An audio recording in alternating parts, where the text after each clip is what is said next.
But that's really where things are going. It's just a diversification of nafs. The nafs is just diversifying and more ways of fulfilling its individual desire.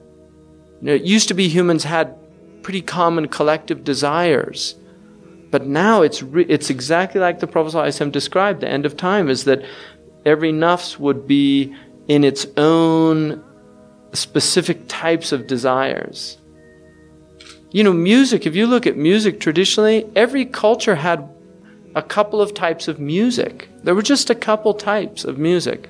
You'd have high music, like in India you had a high classical music with the sitars, and they would do it based on the Vedas and all these very sophisticated. And then you had popular music of the common people. Same in Europe, classical music and folk music. Now it's just people, even in one genre of music, there's all these bifurcations and things that people get into that and have words and terms, and there's a whole internal vocabulary that only that group speaks. So if you're into grunge, there's a whole vocabulary that goes with that. There's a dress code that goes with it.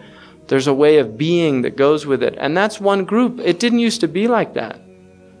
People were essentially, there was a homogeneity in culture that enabled us to be together as humans. So if you went to Rawalpindi, or if you went to Kabul or Herat or these places, there was a pretty much unified culture. It had socioeconomic class determines things, but every class was pretty much harmonized, and there were similarities. They dressed the same, they had the same frames of reference, and so there was a homogeneity that enabled them to feel a esprit de corps, a type of, Ibn Khaldun called the asabiya, the thing that holds things together.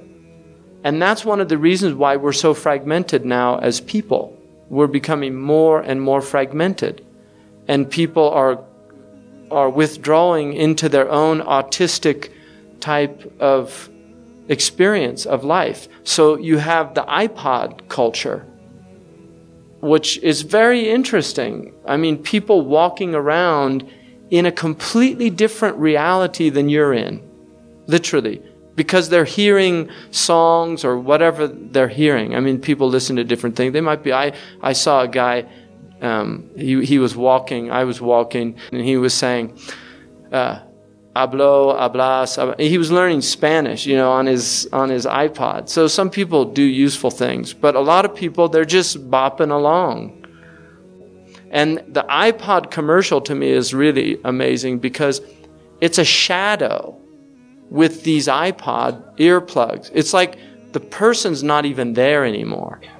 It's just a shadow of a person. Whoever thought of that ad was just, I think, really brilliant, because they got to the essence of what that signifies. What you're doing is you're allowing somebody to put everything into you. Your thoughts are being dictated by somebody else, because what you're thinking about is what's being plugged into you, whether it's the song or whatever it is. And then there's no silence. People are losing the ability just to be silent, just to sit in silence. This is the human condition in the West particularly, but this is now it's a hegemonic culture. Somebody said to me, do the Muslims really want to take over the world? I said, no, they're reacting to our taking over the world. Right? That's what's going on. It's like this monolithic Western culture, everywhere it's going, it's changing cultures radically, and people are reacting to it. It's so disruptive. And then we kind of look at it like, we're not taking over the world. McDonald's, just because we're in Mecca now, just because everybody's eating McDonald's, wearing jeans, listening to the same type of music, we're not taking over the world. It's a cultural jihad. That's what it is. It's a cultural crusade. because it's overwhelming all these cultures everywhere.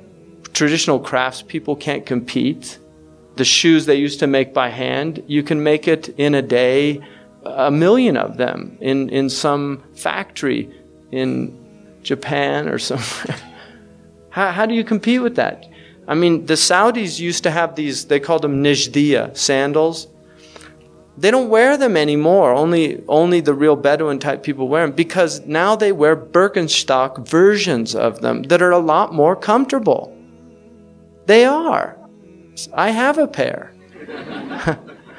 I used to wear the Najdiya, and then when Birkenstock came out with the same style, and it's all fit to your, and then your foot will, after a while, it's ergonomically designed to be perfect for your nuffs.